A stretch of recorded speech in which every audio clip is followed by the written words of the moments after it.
Hey, good morning, everyone. Morning warm up. So, today I'm going to ask you some things that you may do in your life, and I'm going to give you some replacement ideas. How about that? And I want you to just get out a pen and paper as you listen to this and write down, hey, is this something that I do? This is a good replacement. Okay, you ready? Netflix marathon, let's replace it with sleep. Fast food, let's replace it with homemade quality food. Toxic friends, let's replace those people with mentors or a coach. TV, let's replace TV with exercise. Complaining, let's replace complaining with gratitudes. Overthinking, let's replace overthinking with action. Blame, let's replace blame with responsibility. Okay. Ego, try to release it. Love, value it more.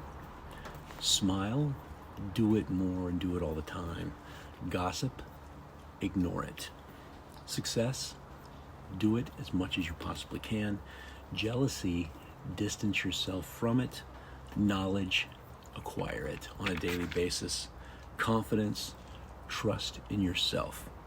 Guys, create a life of abundance. Think about those things. Think about some of the things to do more of. Think about some of the things to replace in your life, all right? Because I'll tell you what, as soon as you start creating an optimistic, positive mindset, it's amazing what you will attract into your world. All right, everybody, hey, make it a great day. Be awesome and help somebody. Talk to you later.